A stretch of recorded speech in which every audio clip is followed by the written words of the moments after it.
네, 여러분 오늘은 이스라엘의 사사시대 가운데 마지막 시기 12명의 총사자군 가운데 마지막 사사 누구죠? 삼손입니다. 삼손의 이야기를 같이 나누기를 원합니다. 여러분 사사시대라고 하는 것은 언제부터 언제냐면 가나안 땅에 들어가서부터 이스라엘의 왕정이 시작될 때까지의 기간이라고 했습니다. 시간적으로는 한 340년 정도 되는데요. 이것의 영적인 의미가 뭐냐면 가나안 땅에 들어가서 왕정이 시작될 때까지다 라고 하는 의미가 가나안 땅에 들어갔다 라고 하는 것이 성령시대, 주님의 죽고 부활하셔서 다 이루었다는 시대거든요. 그래서 바로 이 주님이 부활하신 그 이후부터 우리 주님이 왕으로 다시 재림할 때까지 기간이 사사시대가 갖고 있는 우리에게 주는 귀한 의미가 됩니다. 그 중에서도 사사시대의 맨 마지막 사사인 삼손의 시대는 어떤 시대일까요? 마지막 중에 마지막 시대의 영적 모습을 보여주고 있기 때문에 이것이 중요합니다.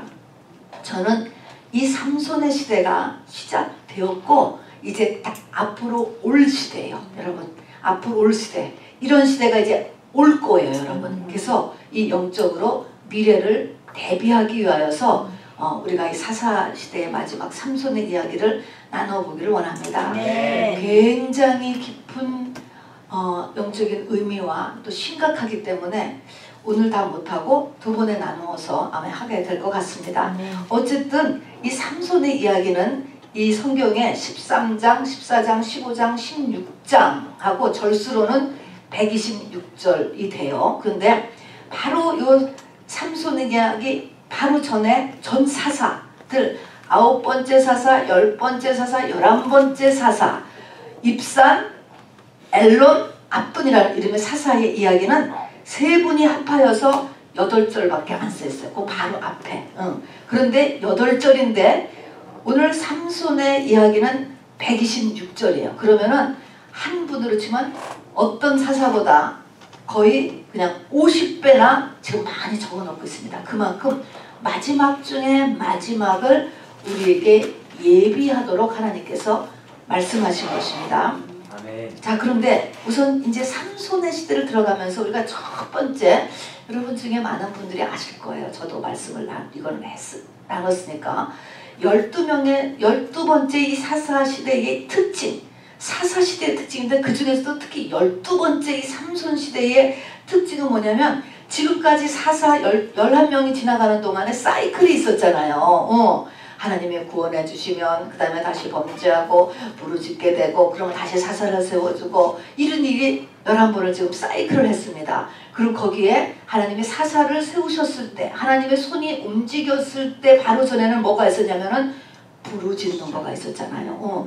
부르짖을 때 그들이 부르짖음에 이때에 70년, 1대 20년, 13년, 40년 그거를 기다리다가 그게 딱 됐을 때 하나님께서 사사를 세우셨어요. 그런데 이게 지금 마지막 사사인 삼손이 있을 때는요 부르짖지를 않아요.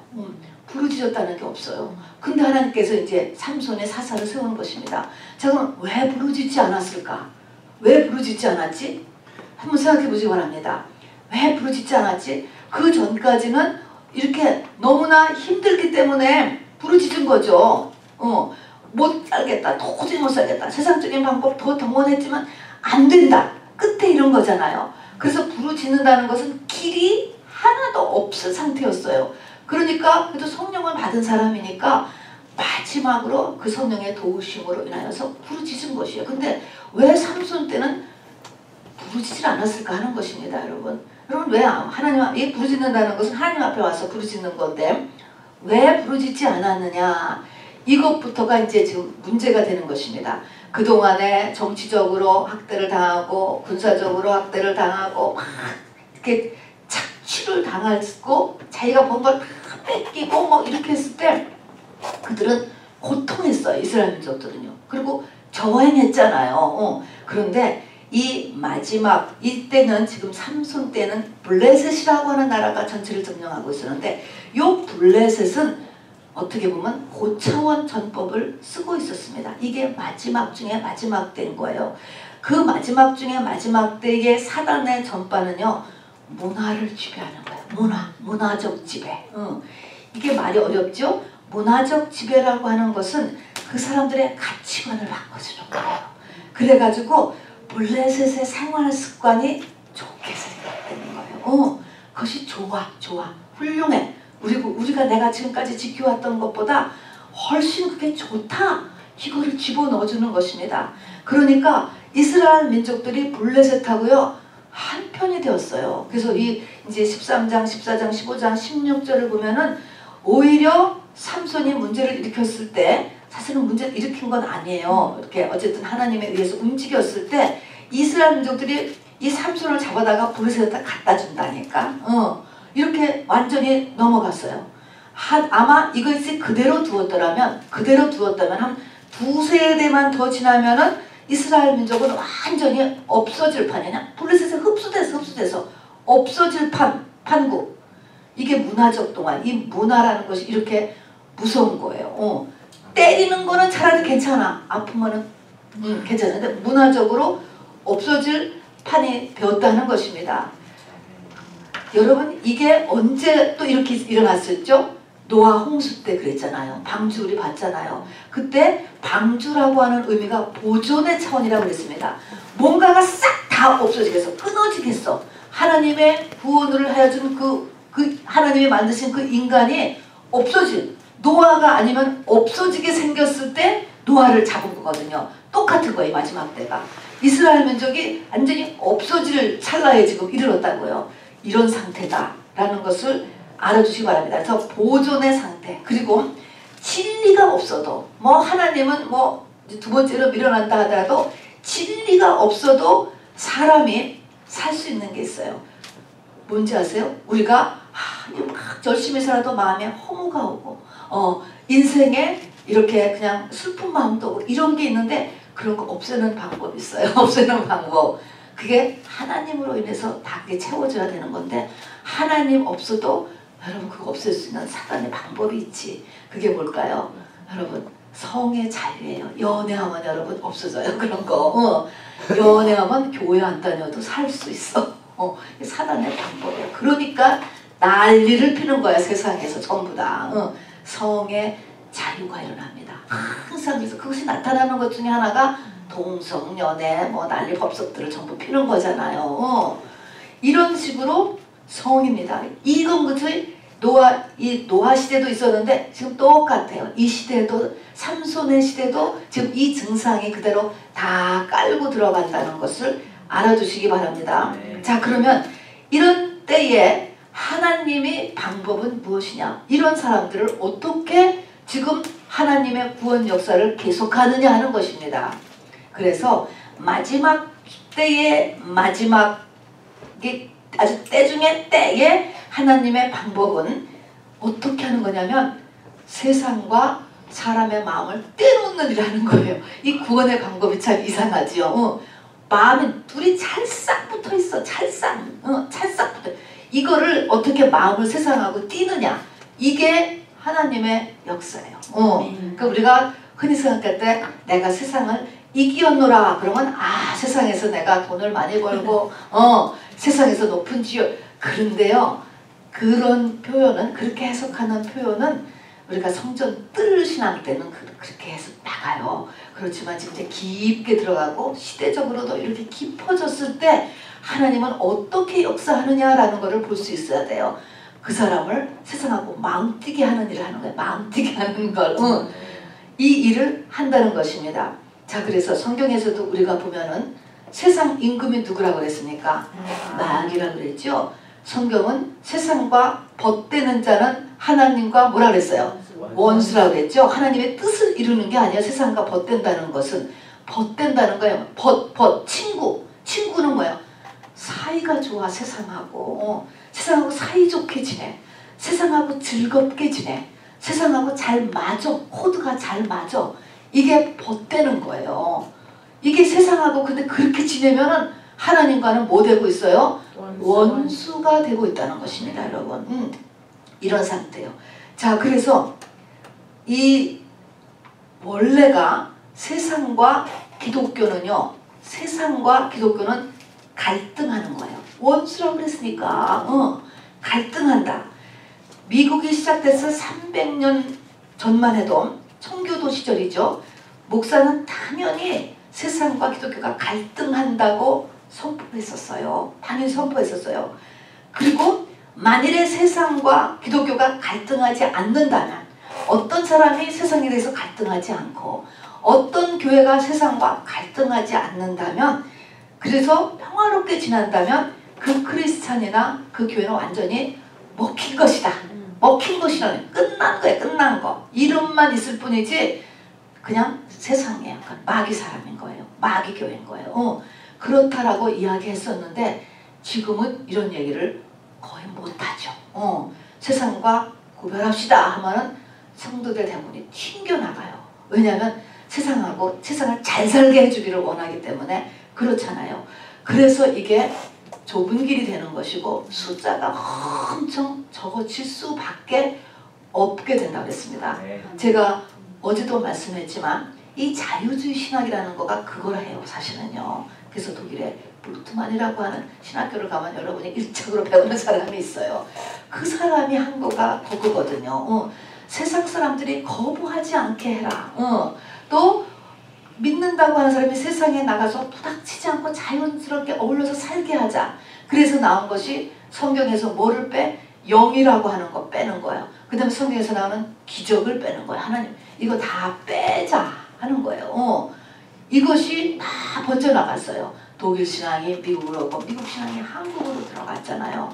우리는 여기서 회복을 해야 됩니다. 그래서 하나님 앞에 하나님을 기쁘시게 하고 마지막 때 참으로 하나님 앞에 쓰임받는 그런 저와 여러분이 꼭 되기를 바랍니다.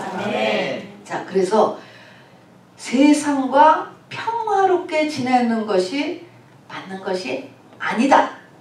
이제 이걸 그냥 이렇게 부담 없이 제가 이렇게 빙빙 안 돌려도 받아들일 수 있게 되기를 바랍니다. 이제는 자, 삼손의 이야기가 이제 등장을 하는데요. 삼손의 이야기가 수태고지에서부터 시작합니다. 수태고지는 이 아이가 임신됐을 때부터가 성경에 적혀 있다 이 말인 것입니다.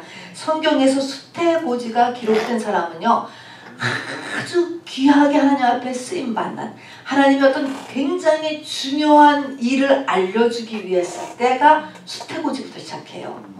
그래서 수태고지부터 나타난 분이 물론 예수님, 다음에 출애굽을 한 모세, 세례 요한, 그런 분들이요. 오늘 삼손이 역시, 그러니까 이 삼손의 시대, 삼손의 시대가 참 중요해요. 그래서 삼손의 시대를 우리가 잘 배울 필요가 있어요. 왜 이렇게 수태고지부터 시작하는가 하는 것입니다.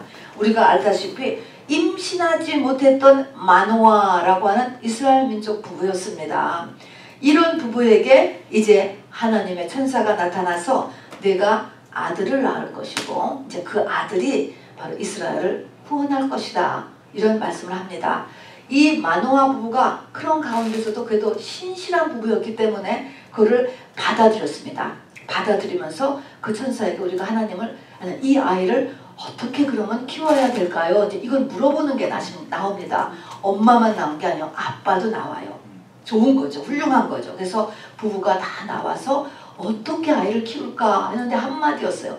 나시린으로 키워라 라고 하는 메시지를 줍니다. 그리고 얘는 나시린으로 하나님 앞에 택함 받은 사람으로 키워질 것이다. 그래서 너도 그냥 나시린으로 이제 키우도록 그렇게 했습니다.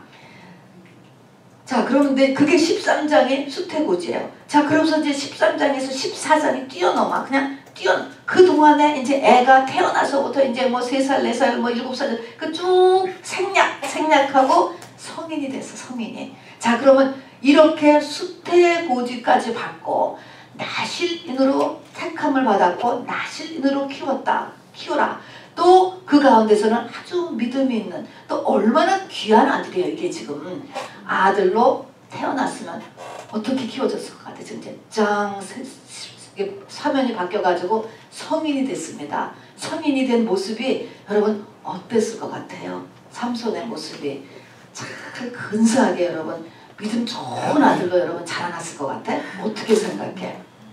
충동적이고 그 다음부터 폭력적이고 성중독자고 인격은 아주 미숙하고 저밖에 모르고 그런 애로 커졌어요. 그런 애로 지금 딱 건너뛰었어요, 여러분. 이게 시대요, 시대. 전체를 나타내는 것입니다. 자, 그런데 나실인으로 키우라 그랬잖아요. 그럼 이제 나실인이 뭐냐 하는 거죠. 나실인은 민수기 6장 1절부터 12절에 나실인, 그냥 그 의미는 구별된 사람, 그런 의미예요. 나실이라는 거가. 그러면 이 민수기 6장 1절부터 12절까지 보면 구별된 사람, 나실은 지금도 나실이 당연히 있어야 되지. 교역자도는 당연히 나실인이어야 되고 성도 가운데도 하나님의 능력에 잡혀 살 사람은 나실인이 되어야 되는 것입니다. 나실인이 능력이니까 세 가지를 규정을 했습니다. 첫 번째는 나실인은 머리를 자르지 않도록 했습니다. 머리를 자르지 않는다라는 것은 성경에서 머리는요, 여자는 꼭 머리를 길러라, 이제 그런 것 신약에도 있잖아요. 그게 뭐냐면 이 머리를 기른다는 거나 머리에 모자를 쓰는 거나 같은 목적입니다. 그 의미는 내 머리 위에 뭐가 있다. 다른 존재가 있다. 모자를 쓰는 건 내 머리 위에 하나님이 계시다. 또 여자는 머리를 길러라. 그런 것은 결혼해서 남편이 네 위에 있다. 이런 거예요. 그러니까 내 머리 위에 내가 최고가 아니고 내 위에 누군가가 있다. 그걸 확 24시간 이걸 느끼면서 사는 존재를 하는 거예요. 그 말에 의하면 그것의 의미는 순종할 수 있어야 된다는, 순종. 내가 왕이다 라는 게 아니고 어떤 것에 대해서든지 순종할 수 있는 사람, 말씀의 순종이죠. 내 생각과 감정을 넘어서 순종할 수 있는 사람을 만드는 것이에요. 그러니까 나신의 첫 번째는 순종할 수 있는 능력이 있어야 돼요. 애들도 그래서 이 순종할 수 있는 능력이 있어야 돼요. 항상 내가 하고 싶은 대로 한다? 순종 능력이 없는 거죠. 그거는. 이건 이렇게 하면은 그거는 완전히 세상에 잡힌 것입니다. 그래서 머리를 자르지 않는다. 예수님도 이렇게 머리 길르고 다니셨잖아요. 두 번째는 술을 마시지 않아야 돼요. 포도주인지 독주인지 any kinds 술을 마시지 않아야 된다. 그 말은 하나님 외에는 취하지 말아야 돼. 하나님 외에는 나를 컨트롤하는 것이 있으면 안 돼. 뭐 때문에? 뭐가 나한테 가장 중요한 거. 그게 나를 컨트롤하는 거잖아요. 우상이 있으면 안 되는 거죠. 당연히. 나를 컨트롤하는 것이 있으면 안 돼. 이게 술 마시지 안 된다. 절대 술 마시면 안 된다. 그 다음에는 시체를 접촉하면 안 되는 거예요. 귀신 많은 곳을 가도 안 되고 파도 안 되고 틀어도 안 되고 귀신 접촉을 삼가야지. 이 세상은 뭐 귀신이 다 있는데 이제 많은 것도 있고 적은 것도 있잖아. 요 세 가지가 이제 나실인의 소원인데 이제 뒤에 삼손 얘기를 쭉 보면 이 세 가지는 물론 다 어겨.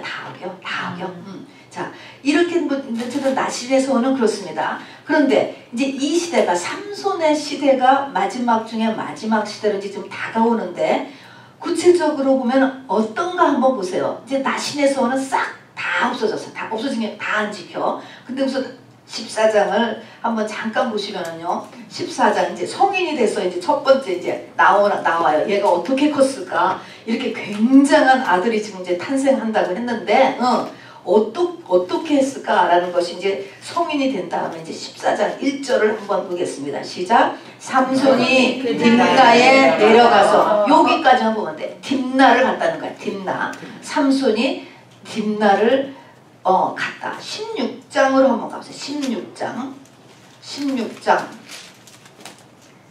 16장에 가서 1절만 봅시다. 여기서도 시작. 삼손이 가사에 가서 거기서 한 기생을 보고 지금은 또 어디 갔다고? 가사를 갔어요. 가사 16장에 4절 이어서 시작. 이후에 삼손이 소래 골짜기에 들릴라라 이름하는 여인을 샀다. 이번엔 어디 갔냐면은 소래 골짜기 이거를 갔다 이렇게 지금 표현하잖아요. 이 말씀이 뭐냐면 이 세 곳이 전부 다 가지 말아야 될 곳이에요. 가지 말아야 될 곳.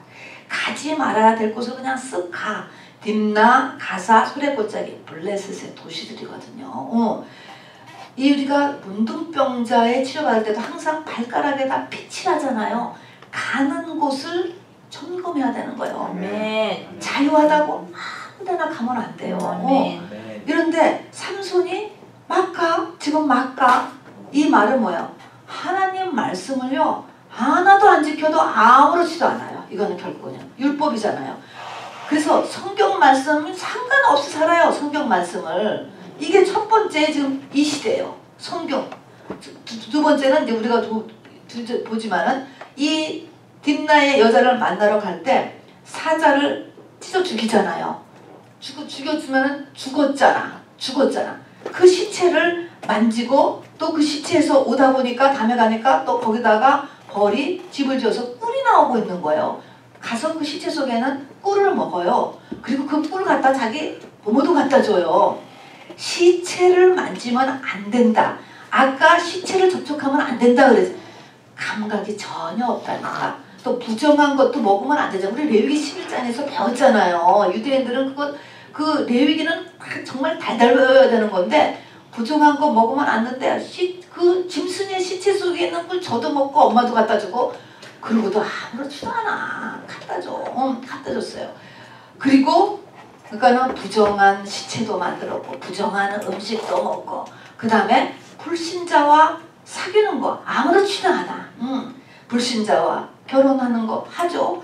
그 다음에 두 번째로 우리가 삼손이 가사에 가서 거기서 한 기생을 보고 그 얘기를 하죠. 술집, 창기집 가는 거야. 신경 쓰지 않아요.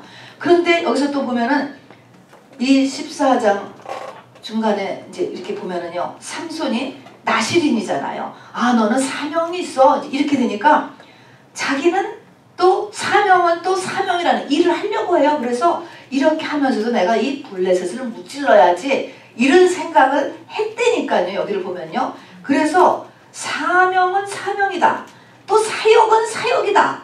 이렇게 생각을 하는 거예요. 이 말은 뭐냐면 하나님의 사명과 자기의 삶이 붙어있는 줄을 모르는 거예요. 목사가 돼서 설교를 하고 전도사가 돼서 선교사가 돼서 복음을 전하는 거는 전하는 거고 교회를 하는 거는 하는 거고 자기 삶은 상관이 없어. 안 보는 데서 혼자는 자유 이렇게 되는 거야. 이렇게. 그러니까 자기의 사명과 삶이 붙어있는 거를 이게 다 영향력을 미치잖아요. 이거를 모르는 거야. 몰라. 세상하고 똑같이 살아. 정말로. 그런 다음에 착각의 시대. 무슨 착각의 시대? 맨 끝에 나오잖아요. 자기에게 힘이 늘 있는 줄 알아. 주의 보혈의 능력, 부활의 능력이 늘 있는 줄 알아. 그렇게 경건하지 않게 살면 이미 다 없어진 거예요. 그런데도 있는 줄 알고 바로 머리를 다 잘라놨는데도 자기가 힘을 쓰면 우두두둑 모든 문제가 다 해결할 줄 알잖아요. 맨 끝에 힘이 떠난 줄을 모르고 있었다는 거예요. 이게 마지막 때는요. 전부 다 착각을 한다는 거예요. 라오디게아 시대 교회가 나오잖아요. 바로 자기가 다 있다라고 생각을 하는데 바로 네 공고한 것도 모르고 네 눈먼 것도 모르고 네 벌거벗은 것도 모른다. 벌거벗은 것은 뭐예요? 하늘에 상급이 하나도 없는 거예요. 옷이 상급인데 이런 거를 모른다는 거예요. 착각. 내가 모태신앙인데 내가 몇십 년 신앙생활을 했는데 내가 지금 직분이 뭔데 직분과 경륜이 대넌티하는 거는 하나도 없다요. 여러분 하나도 없다. 오히려 사단의 역사가 공격이 더 심할 뿐인 거예요. 여러분 이거에 대해서 이 삼손이 착각을 했어요. 물론 마지막 때가 그런 시대가 다가온다는 것입니다. 자 그래서 이 착각이 있었는데 왜 이렇게 착각을 하지? 왜 이렇게 착각을 할까? 왜 안 보일까? 자기의 영적 상태, 자기의 진실이 내면이 왜 안 보일까? 이거를 비춰주는 거는 뭐가 비춰주죠? 하나님의 빛이 비춰주는 거예요. 근데 빛이 없으면 못 보는 거예요. 내가 아무것도 아닌 능력이 하나도 없는 사람인 거를 못 본다니까. 진짜로 빛이 없기 때문에 마지막 때 어떤 시대요? 온 땅에 어둠이 가득하고 흑암이 온 땅을 뒤엎기 때문에 그렇습니다. 이게 바로 흑암에서 무저갱이 열리면서 이 어둠이 올라온다 그랬잖아요. 그래서 어둠이 보이지 않게 막 올라오기 때문에 이 지구가 다 영적인 어둠으로 덮이고 영적인 어둡기 때문에 조금 빛받는 정도 가지고서는 나를 볼 수가 없어. 교회도 볼 수가 없어. 진리의 사람도 분별해낼 수가 없어요. 그냥 먹고 마시고 시가고 장하고 사고 팔고 감각으로 다가오는 거는 할 수 있지. 뛰어난 짐승이니까 사람이 어떻게 말하면. 그것은 하는데 영적인 것이 점점 둔화되는 거예요. 자기의 실상을 모르는 시대가 된다니까 이것이. 그러니까 마지막 때가 될수록 더 우리가 깊게 들어가야 돼요. 더 기도에 깊게 들어가고 더 모이고 더 말씀도 깊게 하지 않으면 이 시대적으로 몰려오는 이 영적인 어둠에 우리가 쓰러져요. 전같이 하다가는 쓰러진다고. 30년 전같이 해가지고서는요 그 메시지가 나를 세우지 못해요. 내 마음에 다가오지 않아요. 그때는 다가와서 뒤집어졌지만 지금은 안 그게 돼요. 왜냐면 그만큼 어두워졌기 때문에 그래요. 그래서 이제 그런 시대예요. 그리고 또 중요한 게 있죠. 마지막 때가 자식을 부모가 못 이기는 시대. 이 마노아 부부가 뒤에 보세요. 자식한테 다 끌려다니잖아. 끌려다녀. 자식을 못 이기는 부모. 맨 끝에 우리가 한 절 안 읽었는데 나중에 삼손이 죽잖아요. 그때 가서 부모가 와서 자식의 시체를 거두어 갔다. 요거 한 절 끝.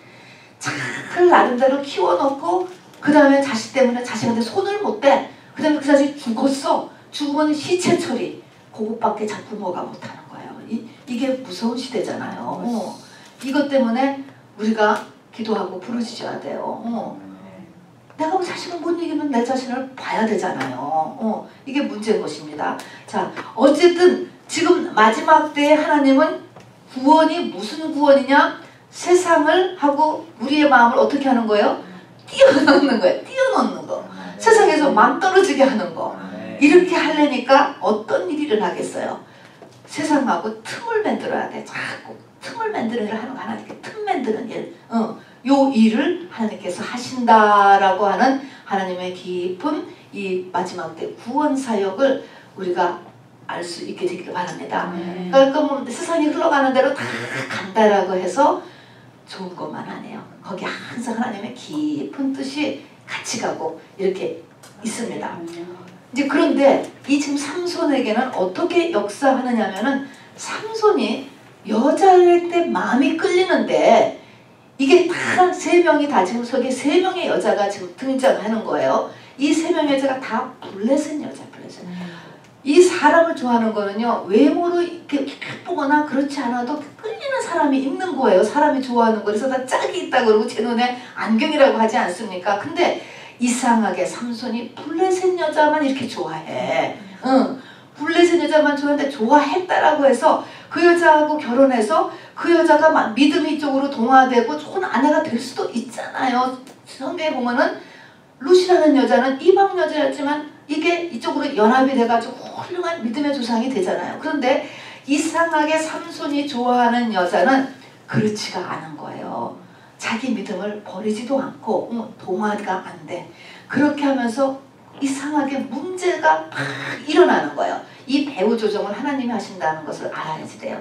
그래서 쌈박질을 하는 거예요. 이 결혼이 제대로 되지 않고 싸움이 일어나는데 애들 싸움이 어른 싸움 된다고 이게 싸움이 뭐 수수께끼를 내고 그 다음에 또 어쩌고 저쩌고 하면서 이게 싸움이 일어나면서 이게 다 이것이 처음에는 그냥 이 두 집안 싸움이었다가 번지고 나중에는 이 블레셋이라고 하는 블레셋의 방백이 올라와서 들릴라에게 유혹하잖아요. 이러지만 이 삼손의 문제가 이제 나라 전체를 이렇게 번지게 돼 이렇게 커져. 그러니까 한 여자하고의 이 문제가 제대로 풀어지질 않는 거야. 이 삼손이. 이 문제가 점점 커져서 블레셋하고 원수가 된다니까. 이게 점점 커져서 이것을 이제 하나님이 뒤에서 조종하신다라는 걸 이제 알아두시기를 바랍니다. 자, 그래서 이 세 여자의 이야기가 삼손의 이야기에 이제 주 이렇게 스토리를 이뤄가고 있습니다. 이렇게 뼈다귀 이루는 거예요.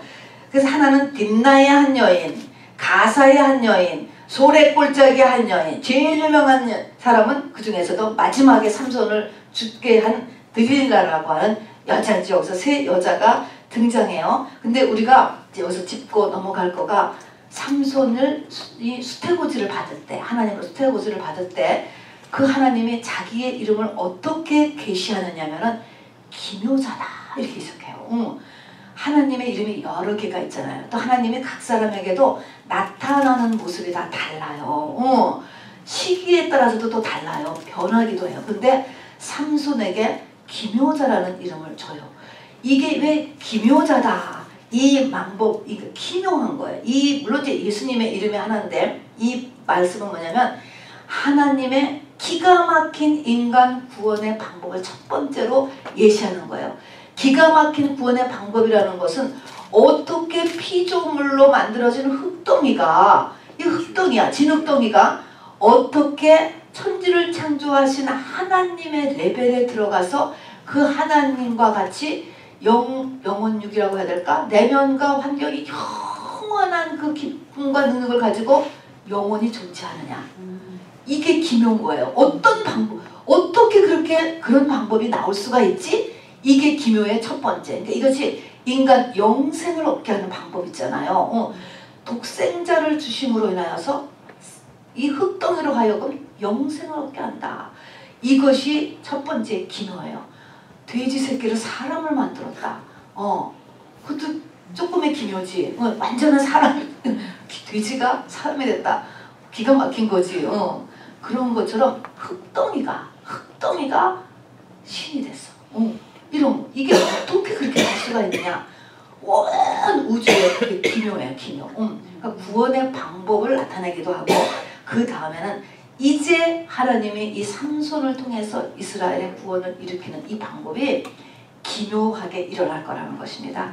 그전같이 그냥 아주 구별해서 살고 말씀을 다 전하니까 전도가 되고 이런 그냥 지금까지의 방법, 부르짖으니까 사수화를 내서 그가 전쟁을 해서 싸우고 그런 것이 아닌데도 하나님은 구원을 하신다는 거예요. 자, 하나님이 누구를 택했냐? 아까 삼손을 택했다 그랬죠? 그러면 이 삼손을 택해서 사사가 되고 히브리서 11장에 믿음의 인물로 올라가요. 삼손이. 그 믿음의 인물로 올라갔다라고 하는 것은 삼손이 그 속이 예수가 되었다는 얘기거든요.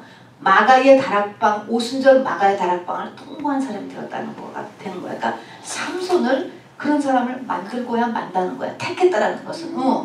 이거는 사람에 따라서는 꼭 그렇게 만드는 사람이 있고 무슨 수로든지 그 자리를 만들어내는 사람이 있고 옵션인 사람이 있어요. 근데 삼손은 이 태고지를 주어서 하나님이 택했다.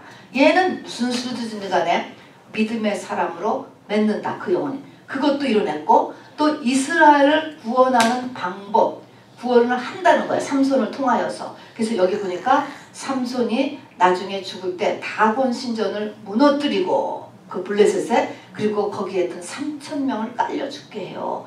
그 3,000이라고 하는 숫자가 바로 베드로가 마가 다락방에서 오순절 마가 다락방 뒤집힌 다음에 나가서 3,000명을 회심시키는 게 나오잖아요.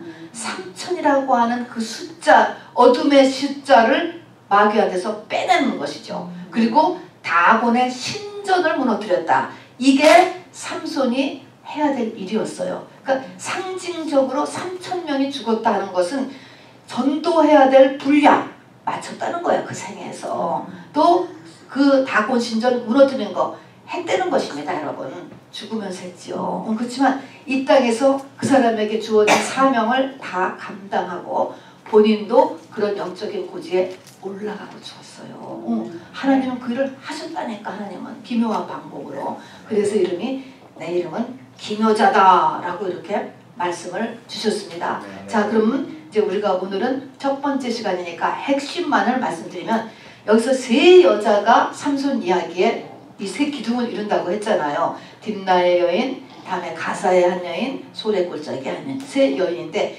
이 세 여인이 등장하면서 이상한 얘기가 여기 등장해요. 그래서 삼손의 이야기는 우리가 삼손을 다 알면서도 이 얘기가 무슨 얘기인지를 못 푸는 거예요. 이게 마지막 때를 특히 얘기하는 거기 때문에 영적으로 깊게 들어가려면 절대로 못 풀어. 삼손 이야기가. 자, 그래서 우선 그러니까 이야기가 이상한 얘기가 나오는 거예요. 그래서 이게 3,000년 전 얘기라 그런가? 그런 게 아닌 것입니다, 여러분. 자, 그래서 맨 처음에 딥나의 결혼 얘기를 하면서요. 무슨 얘기가 나면 수수께끼를 내는 게 나오잖아요. 물론 수수께끼를 내는 거는 당시 모임에서 유흥을 위해서 하고 또 거기다가 정말 돈도 걸고 하는 그런 풍습에 등장하는 거예요. 일어나는 일이긴 하는데 무슨 수수께끼를 삼손이 내냐면은 무슨 얘기면 먹는 자에게서 먹는 게 나오고 강한 자에게서 단 것이 나오는 게 뭐냐. 이게 말이야 말 도대체? 그걸 수수께끼로 냈어. 그러면 그거 맞추면 링크코트 30불 준다는 거야. 자, 그리고 만약 못 맞추면 니네들이 나한테 줘야 돼. 이렇게 얘기했어. 그런데 먹는 자에게서 먹는 것이 나오고 강한 자에게서 꿀이 나온다. 이거를 알아맞추는데 이거를 아는 사람은 누구밖에 없어요. 삼손밖에. 지가 경험한 일인 것. 그러니까 자기가 그 여자 만나러 가면서 자기에게 있었던 것. 이것의 답을 아는 사람은 삼손밖에 없어요. 근데 이게 뭐냐? 먹는 자에서 먹는 것이 나오고 강한 자에게서 단 것이 나오는 게 뭐냐? 이것의 의미가 뭐냐면 모든 것을 다 먹어 치울 수 있어. 다 먹을 수 있는 그런 강한 사람이 그 사람한테서 우리가 먹을 수 있는 게 나온다. 이게 뭘 것 같아요? 누굴 것 같아요? 굉장히 강한 사람한테서 꿀이 나온다. 뭘 것 같아요? 예수님이지. 예수님. 예수님은 이 땅의 것을 다 먹을 수 있는 거야. 다 이길 수 있는 거야. 다 먹을 수 있는 분이 엔테서 뭐가 나와? 우리가 먹을 게 거꾸로. 우리가 예수님 먹잖아요. 살과 피를. 그러니까 이게 먹는 자에게서 먹는 것이 나왔다. 강한 자. 이 세상에서 가장 강한 분이야. 예수님. 근데 강한 자에게서 단 것이 나와. 꿀은 우리에게 생수, 생명, 보아 그런 거야. 그 당시에는 꿀이라고 하는 것. 가장 귀하게 단 거예요. 가장 좋은 것. 우리에게 가장 필요한 것. 이것을 꿀로 나타내는 이것이 나왔다는 거예요. 이게 예수 그리스도의 죽음을 나타내는 것이잖아요. 근데 당시로는 이것을 삼손밖에 모르잖아요. 그런 것처럼 이 예수 그리스도의 비밀은 누구만 알아? 하나님만 알아요. 이 땅의 사람들은 아무리 머리 터지게 연구를 하고 공부를 하고 노력을 해도 이 비밀을 깨달아지지가 않아. 이게 뭔 소리야? 이해될 수 없어. 십자가를 도무지 이해할 수 없는 거예요. 이거는 주체 측에서 알려줘야지 돼요. 모르는 게 당연한 것입니다, 여러분. 십자가를 어떻게 텔레비에서 공개 토론을 할 수 있어? 그건 못하는 거예요, 여러분. 해도 듣는 사람이 어그리가 안 되는 거예요. 이거는 주체 측에서 그 사람의 이 영계를, 마음을 열어줘야만 돼요. 그래서 이것이 우선 첫 번째, 예수 그리스도를 지금 이 땅의 구원자가 나타날 것이고 하나님이 인간의 구원을 예비했다라는 것을 보여주는 것입니다. 두 번째는 말입니다. 이 결혼과 관련해서 이제 막 싸움이 나요. 그 블레셋 청년들하고. 그렇게 했을 때 나귀 턱뼈를 들어가지고 1000명을 쳐 죽였대. 여러분, 한 사람 아니고 한 토끼 새끼 한 마리만 죽이려도 얼마나 힘들지 않겠어. 근데 나귀 턱뼈로 1000명을 쳐 죽였어. 근데 너무 이렇게 쳐 죽이니까 어쨌든 힘들잖아요. 1000명. 그러니까 너무 이제 힘들었지만 이제 쳐 죽이고 나서 1000명을 죽여서 이겼어요. 삼손이. 그러고 나니 거기다가 읽어보면은 라맛 레히다. 턱뼈의 동산이다. 턱뼈로 사람을 죽여서 사람을 1000명. 얼마나 많겠어요. 그래놓고 라맛 레라고 이름을 딱 거기다가 지어 붙였어. 이 삼손이. 이것의 의미는 뭐냐면 자기 이름을 너무 높인 시대야. 난 이렇게 파워가 있잖아. 그렇지만 너무 지쳤어요. 당연히 이 시대는 지금 자기 이름을 막 자기 명예를 얻기를 원하는 시대인데 어쨌든 너무 지쳐가지고서 하나님 앞에 너무 힘들다라고 막 부르짖었더니 그 자리에서 샘이 터져서 물이 막 솟아나는 거야. 그래서 그 물을 에낙고레다. 그래서 내가 하나님 앞에 간절히 원하니까 하나님이 이렇게 응답하신다는 거야. 그래서 부르짖는 자의 샘이다. 그래서 에낙고레라는 그 이름을 붙였는데 이 말은 뭐냐면 그 배에서 생수의 강이 터지리라 라는 것을 또 예표해 준 거예요. 미래에 내 배에서 나의 어떤 내면의 디프레스 살고 싶지 않은 거 그냥 혼란스러운 이 내면의 문제를 터칠 수 있는 예수 그리스도가 바로 있게 된다라고 하는 것을 보여주는 모형이에요. 그 다음에 이제 가사의 그 기생집에 갔을 때 얘기도 또 문제가 생기잖아요. 또 그냥 가만히 그냥 지나간 게 아니고 항상 이 여자하고 일이 되지가 않아. 여자한테 이 삼손인데 셋 다 이게 문제가 제대로 풀어지질 않는 거예요. 블레셋 사람들이 그 삼손에 있는 집 주변을 막 포위했습니다. 막 그 삼손을 잡으려고 포위를 하니까 이 삼손이 그 집에 문짝들이라 그랬어. 문짝을 빼고 문설주를 빼고 문빗장을 빼고 그것을 어깨에 메고 거기서부터 헤브론까지 올라갔다는 거예요. 주석을 찾아보니까요. 그것을 메고서 60km를 걸어갔대요. 60km면 얼마큼 걷는 거? 한 12시간 걷는 거 아니에요? 60km를 문설주 빼고 문지방, 문설주, 문짝 이걸 다 치고 60km를 걸어갔대. 걸어갔다는 거야. 근데 성문을 부셨잖아요. 이 말은 우리가 아브라함같이 아브라함이 경외하는 믿음을 가졌을 때 이제 또 네가 대적의 문을 취하라 세상을 이긴다. 이거를 표현해요. 예수 그리스도는 세상을 이긴다. 대적의 문을 취한다는 것입니다. 어쨌든 삼손은 진짜 헐크예요. 헐크. 슈퍼맨이죠. 그거를 지고서 실제 이 사람이 갔다니까 걸어갔다니까. 그렇지만 또 간 게 또 왜 또 헤브론까지 가냐고. 헤브론에는 조상들의 무덤이 있거든요. 거기에 아브라함, 이삭, 야곱의 거기까지를 이제 걸어갔다라는 얘기가 나옵니다. 자, 그래서 이 삼손을 통해 가지고 이 세 가지를 보여주는 거예요. 이 세 가지는 이 우리의 예수 그리스도가 영원한 영생을 주시고 그 다음에 세상을 이기고 그리고 내면에 세상을 이긴다는 것은 뭐 환경을 이긴다는 거죠. 그 다음에는 내면의 문제까지도 다 해결하는 생수의 강이 터지게 한다. 이것을 다 보여주는 거예요. 그러니까 이것은 주님의 십자가와 부활의 능력이잖아요. 부활의 능력 다 이뤘다. 부활의 능력. 그런데 부활의 능력이 지금 있잖아요. 이 시대에도 있으니까. 근데 이 부활의 능력이 있고 이거를 썼지만 삼손이 이 부활의 능력으로 구원을 했습니까? 안 했습니까? 못했잖아요. 이 능력이 있고 썼지만 자기도 굳건하고 그 지역도 못 구원했어. 이게 지금 문제가 되는 거예요. 있어도 이거 갖고 안 되고 못한 것입니다. 이 부활의 능력을 가지고 못했습니다. 자, 못하고서 나중에 이제 이 들릴라라고 하는 그 여인의 이제 꼬임에 빠지는데 이 들릴라가 그냥 그렇게 꼬신 게 아니죠.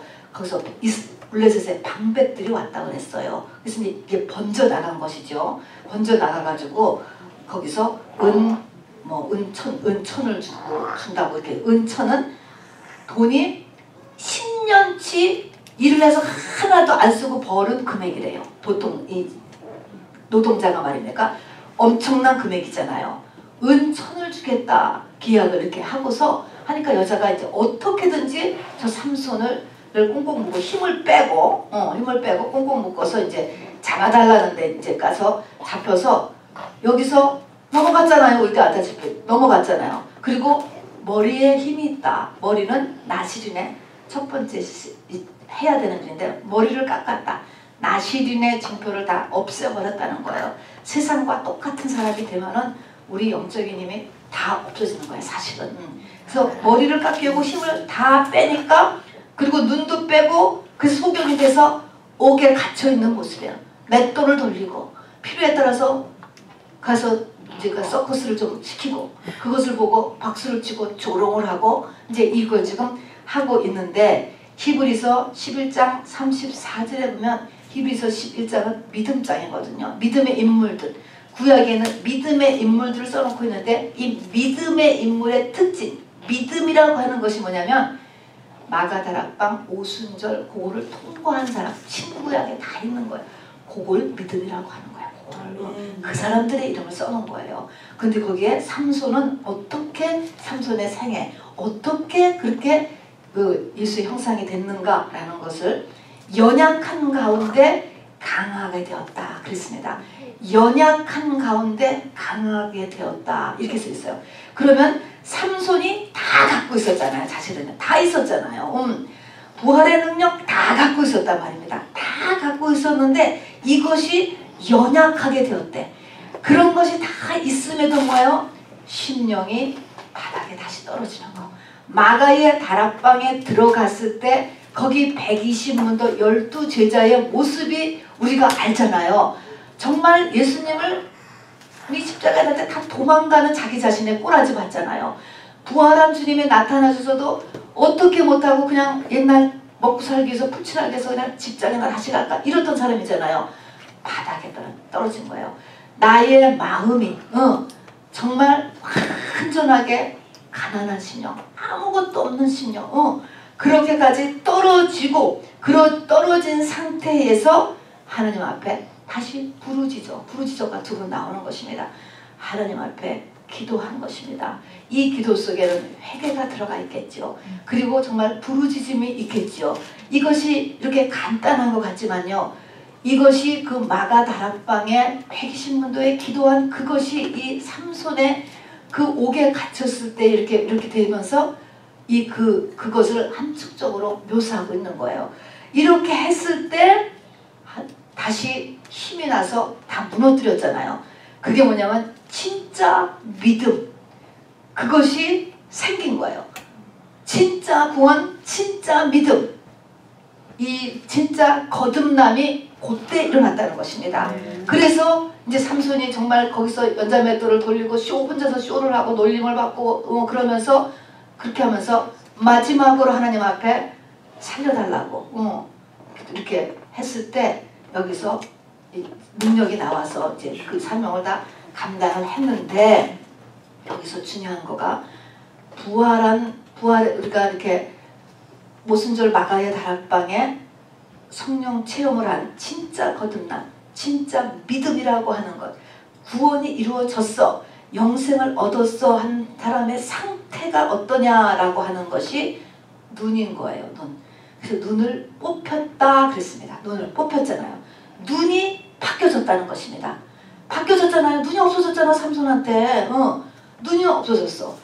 그래서 이스라엘의 왕정에서도요, 이스라엘의 왕정 멸망 때도 이 마지막 왕인 이스라엘의 시드기야 왕이 어떤 일을 당합니까? 저기에서 두 눈을 뽑혀져서 저기에 끌려가서 죽게 되는 것이에요.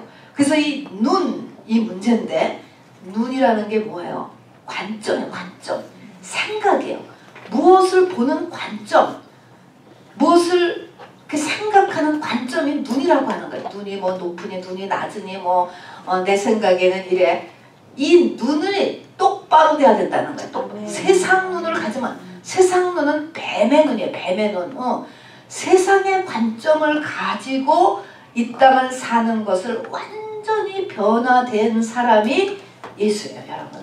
그런 사람을 예수라고 하는 거예요. 거기까지 되도록 우리가 가야 된다는 것이죠. 자, 그러면 이렇게 눈이 그동안에 눈이 안 빠졌잖아, 이 삼손이. 옛날 눈 갖고 살았잖아. 삼손이 여기서도 보니까 중간에 사사로 임명받아요. 그렇게 했어도 그걸로 살았다니까요. 그리고 그 부모도 또 그런 삼손 못 이기고 그냥 살았잖아요. 이스라엘 민족들은 삼손이 블레셋을 좀 거스르니까 삼손을 잡아다가 블레셋에다 갖다 준다니까요. 왜 안 부르짖을까, 이스라엘 민족들이? 하나님께 부르짖게 되는 게 아니고 세상에 가서 비유를 맞추고 세상 비유를 맞춰야 일이 해결된다고 생각하니까 하나님께 안 부르짖는 거야. 병원을 찾아다니는 게 훨씬 빠르고 거기가 첫 번째 길이지. 하나님은 그 뒤에 도와주시면 감사하고 아니면 할 수 없고 이렇게 되는 거지. 돈도 내가 그러니까 세상이 하나님이 된 거죠. 세상을 찾아가는 것이 중요하지 하나님을 찾아가는 필요가 없어졌지. 그래서 안 부러지는 거예요. 그게 문화적 동화라고 하는 거예요. 다 속이 그게 지금 먹힌 상태. 그래서 안 부러지는 거야. 그런데 삼손이 지금 힘이 빠져서 감옥에 옥에 갇혀서 이렇게 지내고 이렇게 가서 놀림거리를 하면서 그리고 눈이 빠지면서 이게 변했다는 거죠. 이 가치관이 변한 것입니다. 그러면 이 가치관이 변한 것은 뭐예요? 삼손이나 삼손의 부모나 당시에 믿는 사람들인 이스라엘 사람들도요. 그렇게 사는 것.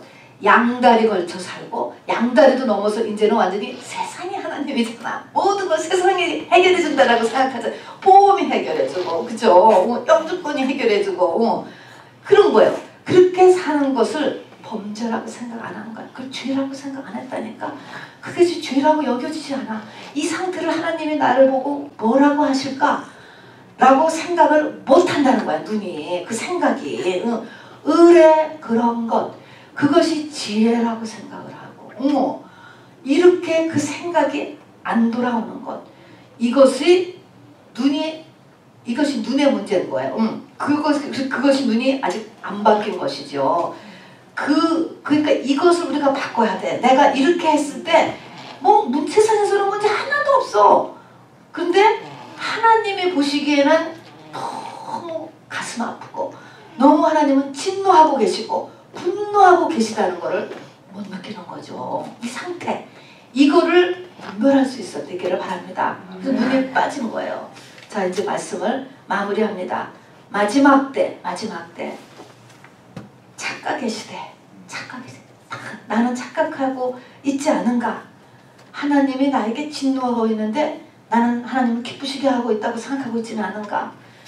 여호와의 영이 나를 다 떠나는데 나는 그렇지 않은 것으로 지금 착각하고 있지는 않는가? 라오디게아 교회, 마지막 때 교회, 너 눈먼 것과 내 벌거벗은 것과 내 공고한 것을 알지 못하는도다. 그런 것처럼 그러지는 않는지 이렇게 드보라에서도 배웠지만 드보라여 깨어라 이게 뭐예요? 하나님의 눈으로 너를 좀 제대로 봐라.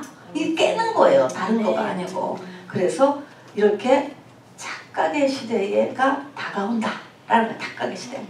두 번째는 마귀가 자기도 때가 얼마 남지 않았기 때문에 엄청나게 역사해요. 역사를 하는데 아까 이 역사를 하는 어떻게 역사를 하냐면 이 들릴라도요. 처음부터 들릴라가 아니고 삼손이 들릴라에게 다 가르쳐주지 않았어요.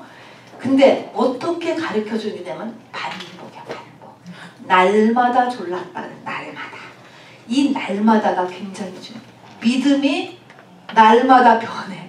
일주일마다 변한 거예요. 이 마귀가 날마다 뭘 넣어줬어요? 자기 무릎에다가 삼손을 머리를 베게 하고. 얼마나 달콤해요. 달콤한 거는 뭐예요? 죄예요, 여러분. 죄의 달콤함을요 계속적으로 트라이를 하고 노크를 하고 넣어주고 이거 떨쳐내는 것이 쉬운 일이 아닌 것이에요. 그래서 예수님도 날마다 자기를 부인하고 자기 십자가를 지고 날마다 하나님의 말씀을 우리가 회개하고 쫓아가야 된다고 했잖아요. 그런데 마귀도 우리를 날마다 녹화한다는 사실인 것입니다, 여러분. 그래서 날마다 여기다가 이 들릴라가 반복하는데 이 삼손이 세 번째 가서 넘어졌다. 이거는 세 번에 넘어졌다는 게 아니에요. 바울 선생님께서도 내가 세 번 간절히 육체의 가시를 제해달라고 기도했다는 것처럼 이 세시란 3일이라는 숫자는 맥시멈, 인간의 맥시멈을 얘기하는 거예요. 그러니까 이 인간의 한계를 끝까지 요 마귀가 들릴라를 통해서 꼬셨다는 거예요. 그러니까 막 하여튼 할 수 있는 데까지 틈을 뒤집어서 계속 이렇게 달콤함을 넣어 주었다는 이제 이렇게 얘기가 됩니다. 자, 그리고 이런 데 가서 우리에게 약한 게 뭐냐? 약한 게 사랑이야, 사랑. 계속 보면은 당신이 나를 사랑하죠? 당신이 나를 사랑하지 않는다면 사랑한다면은 왜 그 수수께끼의 답을 알려주지 않아? 이제 이런 말을 하면 그 사랑이라고 하는 단어에 넘어가는 거야. 계속 넘어가잖아요. 계속 이 마지막 이 들릴라한테 꼬실 때도 당신이 나를 사랑하느냐 계속 묻는 거예요. 그래서 사람들이 다 이 사랑을 넘어가. 교회도 사랑이 있느니 없느니, 사람도 사랑이 있느니 없느니, 성경은 하나님을 진정으로 사랑하지 않는 한 사람을 사랑할 수 없다요. 자기 사랑을 하는 거야. 자기 사랑. 그냥 이 삼손이 자기 부모한테 와서 그 여자하고 나 결혼을 할 때도 내가 그 여자를 사랑한다는 거야. 사랑한다는 거야. 그러면 다 입을 다무는 거야. 사랑한다는데. 이렇게 전 세계가 사랑 타령을 해요. 근데 그 사랑은 사랑이 아니라고 성경은 얘기하는 거예요. 그건 다 거짓사랑 이라고 이야기를 합니다. 자, 그리고 마지막 때 힘의 근원은 뭐예요? 나실인이에요, 여러분. 구별하는 거. 아멘. 세상과 구별해서 사는 것이 있어야 돼요. 반드시.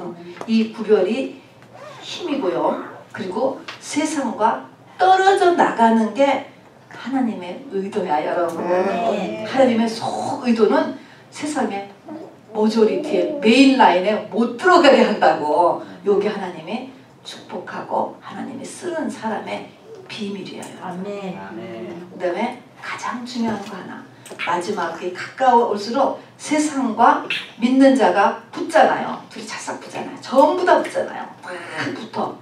붙는데도 하나님은 그런 시대라도 아무리 마이가 발동을 해도 하나님이 어떤 사람을 찍어서 저 사람 하나님의 사람으로 내 신부 만들 거야 하는 사람은 만들고야 말고, 그 다음에 저 사람의 사명이 있어. 그 사람 그 사명 꼭 하게만. 요 두 가지 하나님은 절대로 기묘한 방법으로 하고야 마신다는 거야. 어떤 일을 했든지 간에 사람의 눈을 뺀다.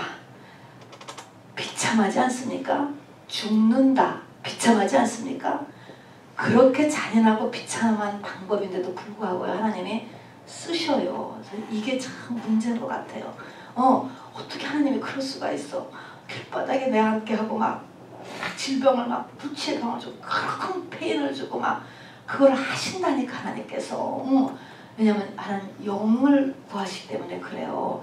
그래서 이런 방법이 다 동원되기 때문에 세상과 믿는 자가 붙어 있는데 이 세상과 떨어지지를 못해. 나도 못 떨어져. 부모도 못 떨어져. 아무도 못 떨어지면 하나님의 택한 사람은 뭐가 되냐. 삼손과 같이 재물이 될 가능성이 많아. 이게 무슨 재물. 이게 뭐야. 누리지 못했잖아요. 그냥 죽었잖아요. 삼손이 끝이. 그래서 삼손이라는 이름을 잘 안 줘요. 애들 이름 할 때. 끝이 너무 비참하잖아요. 이게 뭐야. 재물이에요. 타서 죽는 거야. 이 일은 했어. 이 일을 하고 영혼도 할렐루야. 영혼은 좋아. 하늘나라에서는 삼손이 갔어. 예루살렘 들어가서. 그러나 이 땅의 삶은 뭐예요?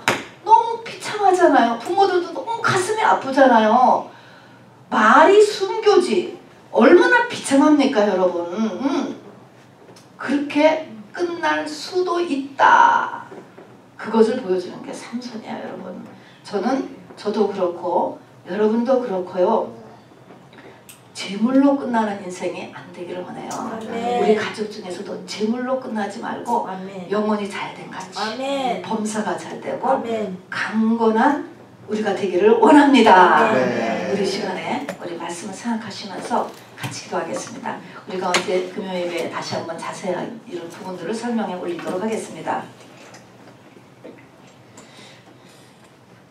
이 시간에